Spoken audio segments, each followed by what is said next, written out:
Hello everyone. So portions are over.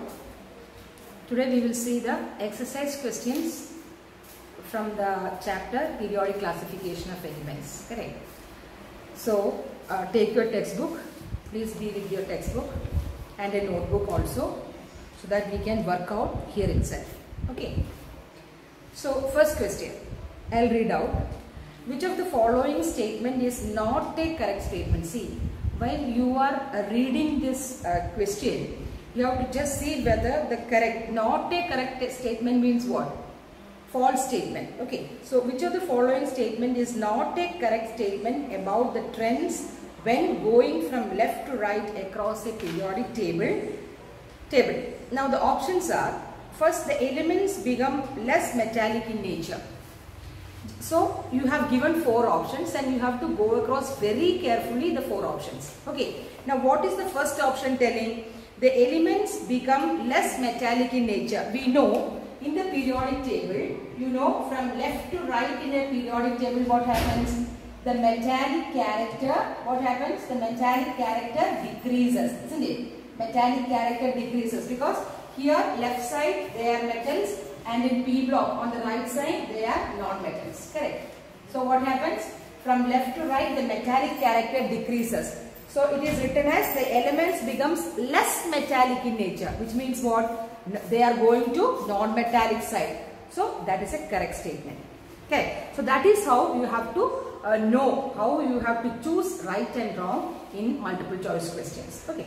Now the second is the number of valence electron increases. You know, in the periods what happened? In the periods the electrons are added in the same shell, isn't it? The same shell. If it is 1, 2, then 3, then 4. So in the same shell means what? The valence electrons are increasing. So that option is also correct. The third option, the atom lose their electrons more easily. What do you mean by that? The atoms lose their electrons more easily. So now just imagine or just visualize that from left to right in a periodic table, what happens? The valence electron increasing and it tends to form an octet. That is what? The noble gas elements are there, isn't it? That means we have seen from beryllium, lithium. We have seen the second period, lithium, beryllium, boron, carbon, nitrogen, oxygen, fluorine and neon. So this is 3, then 4, the electron is 2, 1, 2, 2, 2, 3, 2, 4, 2, 5, 2, 6, 2, 7 and 2, 8. So it is getting into octet, isn't it? So what it implies? It implies it is, as you go from left to right in a periodic table, the elements is ready to accept the electron. Why? In order to form an octet, isn't it? It is ready to accept the electron. That is why non-metallic character increases, isn't it? Non-metallic character increases. Metals means what? Metals are electropositive in nature. It is ready to give out.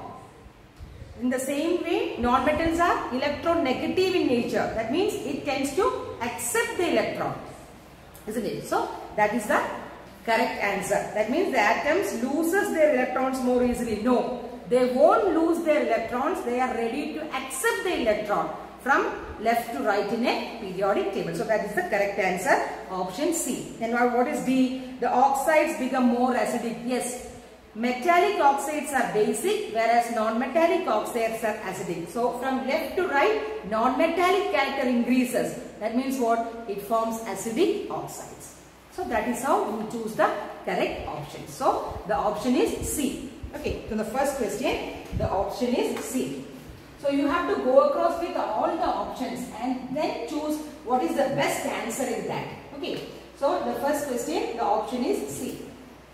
Now coming to second question. Okay, second question is, element X forms a chloride with the formula XCl2. See, this type of questions can come for the boards. Now the element X, there is an element X which can form a chloride XCl2, which is a solid, which means, see, in these questions, there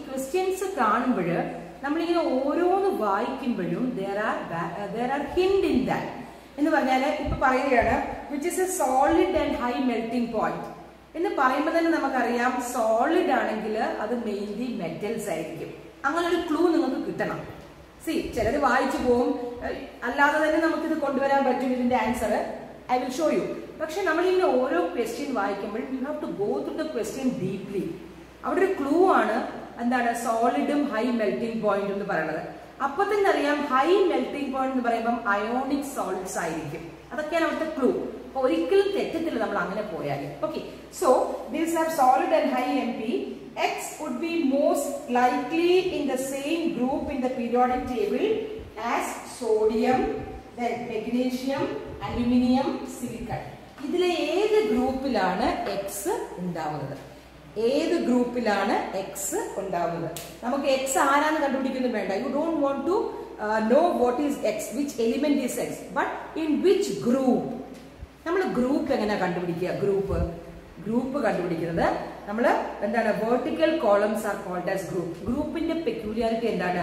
വാലൻസ് electrons same ആണ്. ശരിയല്ലേ? If the valence electron is 1, first group. Valence electron is 2, second group. ശരിയല്ലേ? Third ഗ്രൂപ്പിൽ നമ്മൾ 13 പറയും, 4, 14, 15 അങ്ങനെ പോകും. So ഇവിടെ നോക്കിയേ, നമുക്കറിയാം, നമ്മൾ ചെറിയ ക്ലാസ്സിൽ പഠിച്ചിട്ടുണ്ട് ഹൗ എ കോമ്പൗണ്ട് ഫോർമുല നമുക്ക് എങ്ങനെ കിട്ടുക? നമ്മൾ ഇന്റർചേഞ്ച് ചെയ്യും അല്ലെ?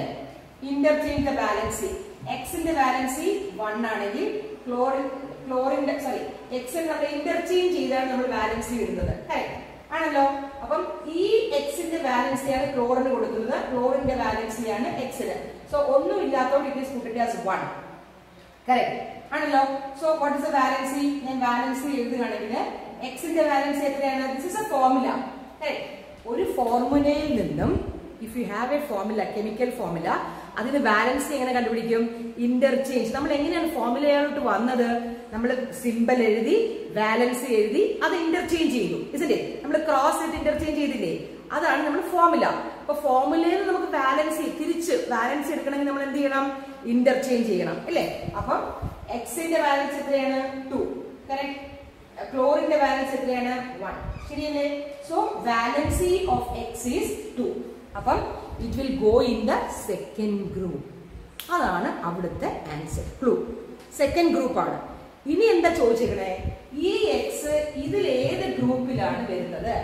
In which group this X is there? Is it in the sodium group, magnesium, aluminium, silicon? അപ്പൊ നമ്മൾ എന്താ നോക്കുക?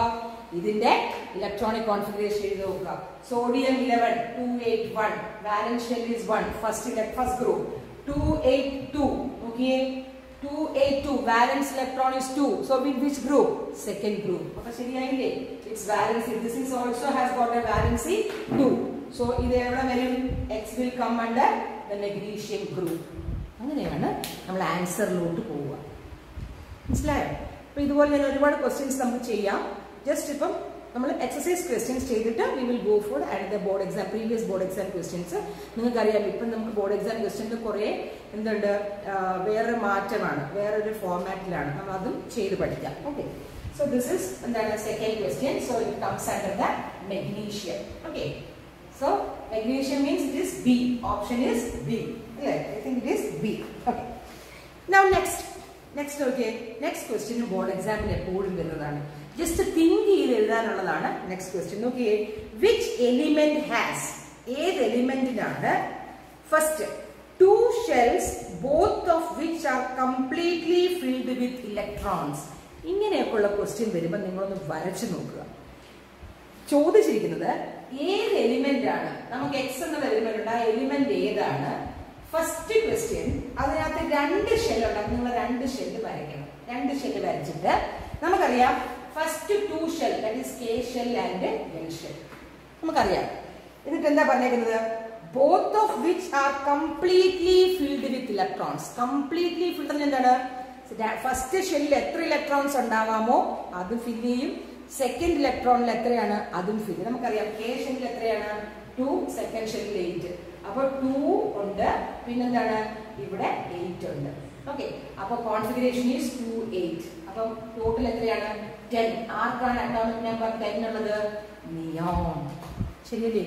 എപ്പോഴും കംപ്ലീറ്റ്ലി ഫിൽഡ് വാലൻസ് ഷെൽ എന്ന് പറഞ്ഞാൽ അത് എപ്പോഴും ഏതായിരിക്കും? എലിമെന്റ് ആണ് ചോദിച്ചിരിക്കുന്നത്. അപ്പൊ അത് ഏതായിരിക്കും? നോബിൾ ഗ്യാസ് ആയിരിക്കണം അല്ലെ? കംപ്ലീറ്റ്ലി ഫിൽഡ് ഷെൽ എപ്പോഴും ഏതായിരിക്കണം? നോബിൾ ഗ്യാസ് ആയിരിക്കണം. രണ്ട് ഷെല്ലും കംപ്ലീറ്റ് ആവുന്ന ഏതാണ്? First and second. അത് നിയോണിന്റെ ഒരു പ്രത്യേകതയാണ്. മനസ്സിലായി? ഹീലിയത്തിന് ഒരു ഷെല്ലിൽ കംപ്ലീറ്റ്ലി ഫിൽഡ് ആണ് 2. നിയോണില് ഫസ്റ്റും ഫിൽഡ് ആണ് 2, ഡ്യൂപ്ലറ്റ്. സെക്കൻഡ് ഒക്ടറ്റ്, അതും ഒരു പ്രത്യേക പെക്യൂലിയർ നിയോണിന്റെ. തേർഡ് വരുമ്പോൾ നമ്മൾ വീണ്ടും പോകും അല്ലെ, 2888 വന്നു. So this is the answer. Element ion ഒന്നും അല്ല ചോദിച്ചിരുന്നത്. അയോൺ എന്ന് പറഞ്ഞാൽ നമുക്ക് പറയാൻ പറ്റും ഒരു ഇപ്പം നെഗറ്റീവ് അയോൺ ആകുമ്പോൾ നമുക്ക് ഒരു ഇലക്ട്രോൺ ഗെയിൻ ചെയ്ത് നമുക്ക് ഒക്ടറ്റ് ആക്കാം. അങ്ങനെയല്ല ചോദിച്ചേക്കുന്നത്. ജസ്റ്റ് എ ന്യൂട്രൽ എലിമെന്റ് ആണ് ചോദിച്ചിരിക്കുന്നത്. നിങ്ങൾക്ക് അങ്ങനെ എലിമെന്റ് ചോദിക്കുള്ളൂ, അയോൺസ് ഒന്നും ചോദിക്കില്ല. Okay, so the first answer is neon. The element is neon. Okay, now second question. The electronic configuration is 282. അത് വളരെ ഈസിയാണ്. 282 എന്താണ്? എങ്ങനെ കണ്ടുപിടിക്കും? എല്ലാം കൂടെ കൂട്ടണം അല്ലെ. Atomic number 8 + 2 10 12. ആരുടെ അറ്റോമിക് നമ്പർ 12? മെഗ്നീഷ്യം. ശരിയല്ലേ? പിരിയോഡിക് നമ്മൾ പഠിച്ചോണ്ട് നിങ്ങൾക്ക് അറിയായിരിക്കും. Next is A total of 3 shell. ഞാൻ പറഞ്ഞിട്ടുണ്ട് ഷെൽ എന്ന് പറയുമ്പോൾ ഉടനെ നിങ്ങൾ എന്ത് ചെയ്യാം? ആ ഷെല്ല് അങ്ങ് വരയ്ക്കണം. ഓക്കെ, ആ ഷെല്ല് വരച്ച് വേണം നമ്മൾ കോൺഫിഗറേഷൻ എഴുതാനായിട്ട്. അറിയാൻ വയ്യാത്തവർക്ക് 3 ഷെല്ലുണ്ട്. A total of 3 shell with 4 electrons in its valence shell. നോക്കിയേ, ഈ വാലൻസ് ഷെല്ലില് 4 ഇലക്ട്രോൺ ഉണ്ട്. ഇതാണ് പറഞ്ഞേക്കുന്നത്. ഇത് first shell, second shell, third shell. Valence ഇലക്ട്രോണിൽ 4. അപ്പൊ നമുക്കറിയാം ഫസ്റ്റ് ഷെല്ലിൽ ആകെ 2 ആണ്. സെക്കൻഡ് ഷെല്ലിൽ നമുക്ക് 8 ആണ്. ഒക്ടറ്റ് 1 2 3 4 5 6 7 8. തേർഡ് ഷെല്ലിൽ അവർ പറഞ്ഞിട്ടുണ്ട് 4. So electronic configuration is 284. That means 14. ആരാണ് 14? ഏത് എലിമെന്റ് ആണ് 14? അറിയാമോ? Silicon. Okay, that element is silicon. 14 element is silicon അല്ലേ? നിങ്ങൾ നോക്കിയേ, ബോറോൺ, കാർബൺ 6 അല്ലേ? Carbon, silicon. അടുത്ത 8 ആവുമ്പോൾ 8 14. So it is silicon. Okay, element is silicon.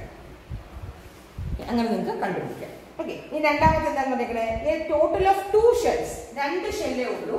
Okay, നിങ്ങൾ കുറെ നമ്മളിങ്ങനെ എക്സാമ്പിൾസ് പഠിക്കുമ്പോൾ we will know. So third is 2 shells ഉണ്ട്. എന്നിട്ട് എന്താ പറഞ്ഞേക്കുന്നത്? A total of 2 shells with 3 electron in its valence shell. 3 electrons valence ഷെല്ലിലുണ്ട്. അപ്പൊ ആദ്യത്തെ ഷെല്ലിൽ എപ്പോഴും 2 ഇലക്ട്രോൺ. അപ്പൊ 2 and 3. So 5. What is 5? 5 is boron.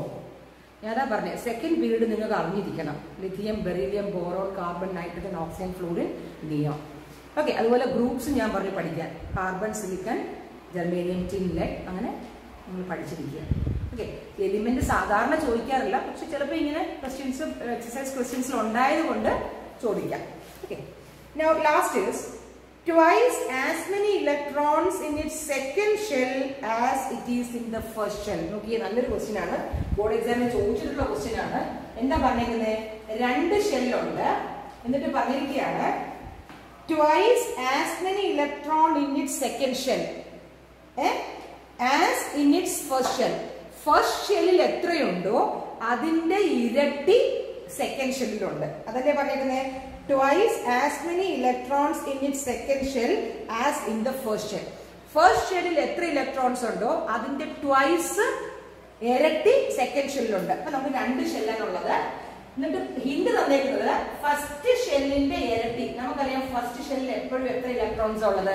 2. ശരിയല്ലേ? അപ്പം അതിന്റെ ഇരട്ടി, അതാണ് അവിടുത്തെ ക്ലൂ. ഞാൻ പറഞ്ഞില്ലേ, ക്വസ്റ്റ്യൻ വായിക്കുമ്പോൾ there will be always a hint. അവർ പറയുന്നത് twice as many as electrons in the second shell as in the first shell. First ഷെല്ലിൽ എത്രയാണോ നമ്പർ ഓഫ് ഇലക്ട്രോൺസ് അതിന്റെ ട്വൈസ് സെക്കൻഡ് ഷെല്ലിലുണ്ട്. അപ്പൊ നമുക്കറിയാം, യു നോ ബൈ എന്താണ് കോൺസെപ്റ്റ്, ഫസ്റ്റ് ഷെല്ലിൽ എത്ര electrons പാടുള്ളൂ? 2 ഉള്ളൂ. സോ 2ന്റെ ഇരട്ടി എത്രയാണ്? Twice means 4. So 2 and 4. അപ്പൊ ആരാണ്? 6. So the element is carbon. ഇല്ലേ? അറ്റോമിക് നമ്പർ നമ്മൾ ഇലക്ട്രോണിക് കോൺഫിഗറേഷൻ കൂട്ടിയാൽ പോരെ? If you add the electronic configuration, you will get the atomic number. What is atomic number? Number of electrons or number of protons. അതൊക്കെ നിങ്ങളുടെ fund concepts ആണ്. അതെല്ലാം clear ആയി ഇങ്ങനെ വരണം. Okay, that is the third question. So clear? Okay, now the fourth question. What property do all elements in the same column of the periodic table as boron have in common? എന്താ ചോദിച്ചേക്കുന്നത്? Boron is 5. Atomic number 5. ഏത് പ്രോപ്പർട്ടിയാണ്, which property in the same column. ഞാൻ പറഞ്ഞിട്ടുണ്ട് column എന്ന് പറഞ്ഞാൽ എന്താണ്? Vertical column means group. നിങ്ങൾ അതാണ് അവിടുത്തെ ഹിന്റ്. സി, എപ്പോഴും നമുക്ക് ഡയറക്റ്റ് ക്വസ്റ്റ്യൻസ് കിട്ടത്തില്ല. ഓക്കെ, സോ എന്താണ് ആ ക്വസ്റ്റ്യൻ നിങ്ങൾ ഇമ്പാക്ട് ചെയ്യുന്നത്? What the question demands from you, അത് നിങ്ങൾ കണ്ടുപിടിക്കണം. ഇവിടെ പറഞ്ഞേക്കുന്നത് ആ കോളത്തില് ബോറോൺ എന്ന് പറയുന്ന ആ കോളം, വെർട്ടിക്കൽ കോളം, ഉടനെ മനസ്സിലെന്ത് വരിക? It's A group. Horizontal raw എന്ന് പറയുമ്പോഴാണ് അത് പീരീഡ് ആവുന്നത്. സോ കോളം എപ്പോഴും എന്താണ്? ഗ്രൂപ്പ് ഏത് കെമിക്കൽ പ്രോപ്പർട്ടിയാണ്, ട്രെൻഡ് ആണ് വരുന്നത്? Same വാലൻസ് electrons. ശരിയല്ലേ? സോ ഇറ്റ് ഈസ് ബോറോൺ തന്നിട്ടുണ്ട്. So it is 2, 3. സോ എല്ലാ എലിമെന്റ്സിനും എന്ത് കാണും? എഴുതണം. All elements in group of boron will have a valence electrons എത്രയാണ്? 3. That is the answer. മനസ്സിലായില്ലേ? ബോറോൺ അടങ്ങുന്ന ആ ഗ്രൂപ്പിലെ എല്ലാ എലിമെന്റ്സിന്റെയും വാലൻസ് ഇലക്ട്രോൺസ് എത്ര കാണും? 3 കാണും. So that is the peculiarity of column, that is groups. Okay. ഇനി പറഞ്ഞേക്ക് നോക്കിയേ. What property do all the elements the same column of the periodic fluorine? Fluorine എന്ന് പറയുമ്പോൾ നമുക്കറിയാം എന്താണ്? അത് ഞാൻ പറഞ്ഞ അറ്റോമിക് നമ്പർ പഠിച്ചിരിക്കണം 9. So 2, 7. അപ്പൊ നമുക്കറിയാം column എന്ന് പറഞ്ഞാൽ group. So all the elements in that column or group will have the valence electron എത്രയാണ്? 7. സിമ്പിൾ അല്ലേ? സോ ഇങ്ങനെയാണ് നിങ്ങൾ ആൻസേഴ്സ് കണ്ടുപിടിക്കേണ്ടത്. Okay, next we will move on to the next question. That is ഇനി ഇതും ചോദിക്കും ഇങ്ങനെയുള്ള question. An atom has got an electronic configuration 287. ഒരു ആറ്റത്തിന് ഇലക്ട്രോണിക് കോൺഫിഗറേഷൻ ഉണ്ട്. എന്താണ്? 287. ഓക്കെ, 287 ഒരു ആറ്റം ഉണ്ട്. അതിന്റെ ഇലക്ട്രോണിക് കോൺഫിഗറേഷൻ ആണ് 287. ഓക്കെ, ചോദ്യം എന്താണ്? What is the atomic number of this element? എളുപ്പമല്ലേ? എങ്ങനെ അറ്റോമിക് നമ്പർ കാണേണ്ടത്? ഞാൻ പറഞ്ഞു ഇലക്ട്രോണിക് കോൺഫിഗറേഷൻ എല്ലാം കൂടെ കൂട്ടുമ്പോൾ നമുക്ക് എന്ത് കിട്ടും? Atomic number.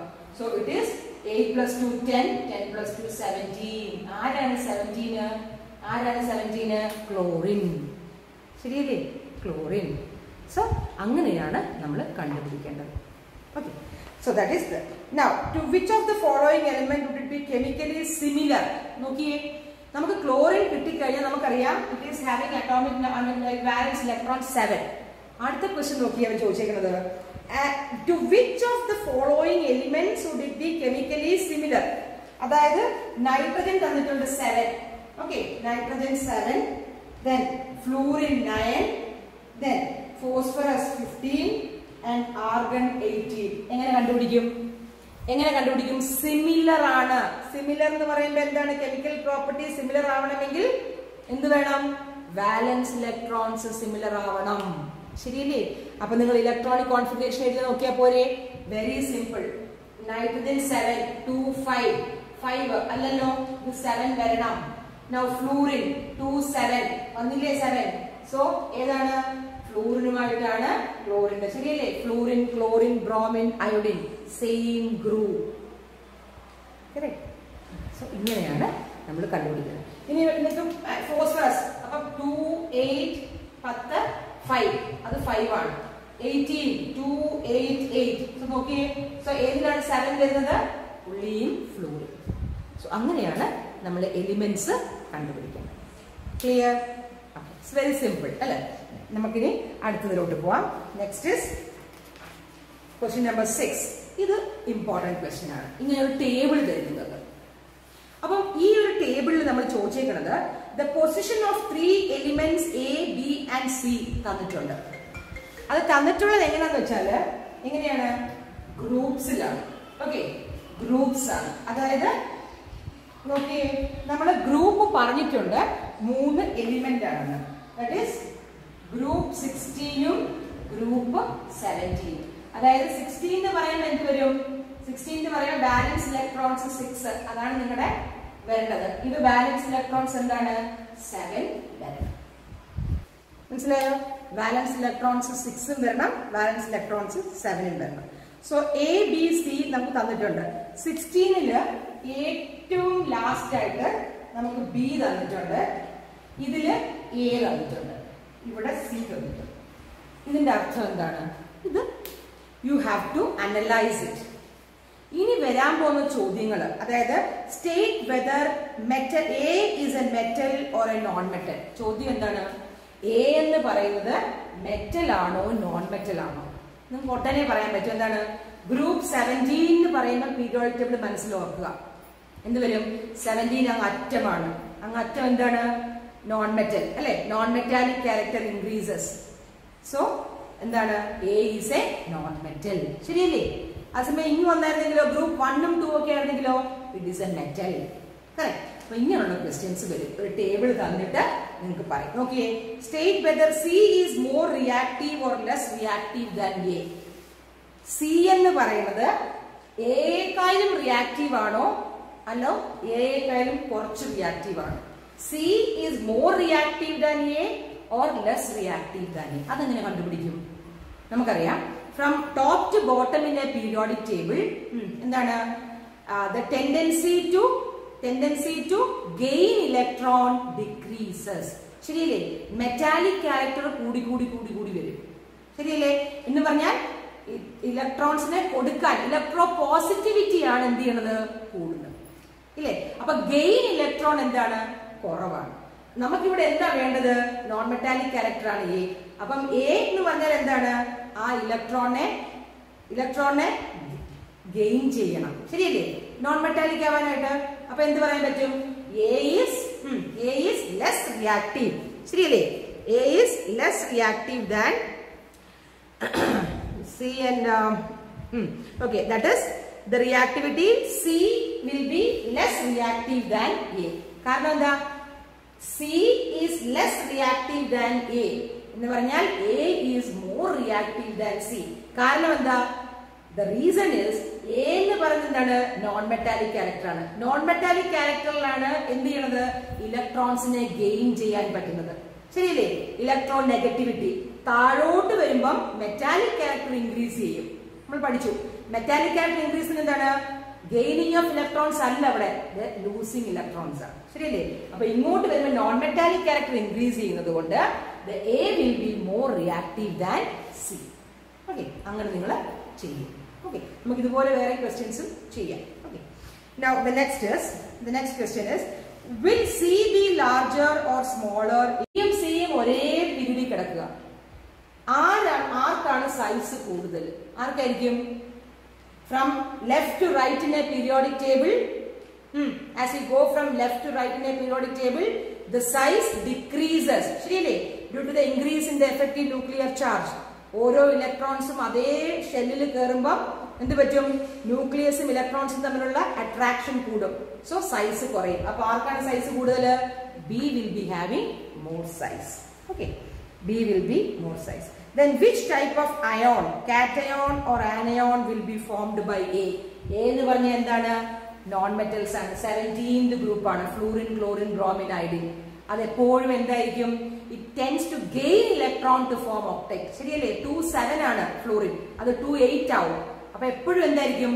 ഒരു ഇലക്ട്രോൺസ് അക്സെപ്റ്റ് ചെയ്തിട്ട് it will form an octet. So it will be always എന്തായിരിക്കും? It forms a negative ion which is called as anion. ശരിയല്ലേ? സോ ഇങ്ങനെയാണ് ക്വസ്റ്റ്യൻസ് ചെയ്യാൻ. Okay, now I will leave it 7, 8, 9 and 10 as homework. Okay, so ഇത്രയും ചെയ്ത് പഠിക്കുക. So any doubt, just give me a call. Till then, thank you.